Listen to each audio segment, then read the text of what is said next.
আমি শিমুল। আমি এখন অবস্থান করতেছি কুমিল্লার ময়নামতির শালবন বিহারে। আমি আপনাদেরকে এখানকার কিছু দৃশ্য পরিচয় করিয়ে দিব। আমি যেটা নিজেও দেখলাম, এখানে অনেক পর্যটকরা আসে। পর্যটকরা সামনে থেকেই কিছু দেখার মতো দেখে চলে যায়, কিন্তু তারা জানে না পিছনে যে আরো অনেক দেখার মতো জায়গা আছে, যা আপনাদের দৃষ্টি কেড়ে নিবে।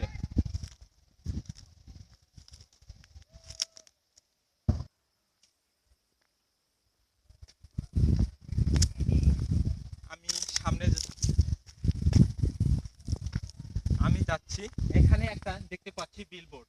এই বিলবোর্ডটাতে লেখা আছে, দেশীয় ও বিরল প্রজাতির উদ্ভিদ সংরক্ষণে আসুন আমরা সবাই যত্নবান হই। লালমাই পাহাড় এলাকায় উদ্ভিদ উদ্যান স্থান প্রকল্প, কুমিল্লা সামাজিক বন। আসলে আমাদের সবাইরই উচিত, এই যে আমাদের বাংলাদেশে যেখানে 25% বনাঞ্চল থাকা দরকার, কিন্তু সেখানে আমাদের বাংলাদেশে বনাঞ্চল আছে মাত্র 18%। তো আমাদেরকে এই বনাঞ্চল সংরক্ষণে সবাইকে এগিয়ে আসতে হবে। আর এখানে কুমিল্লার ময়নামতি শালবন বিহারের লোকজন এবং অনেকে সে কথা এখানে বলে রাখছে। আমরা অনেক পর্যটকরা আসি, আসার পরে এখানকার গাছ লতা পাতা ছিঁড়ে ফেলে দিই, কিন্তু আসলে আমরা যদি একটু খেয়াল করি, এই ছোট্ট ছোট্ট গাছগুলো আস্তে আস্তে বেড়ে উঠবে। হুম। দেখতেছি এখানে অনেক দর্শনার্থী ঘুরতে আসছে।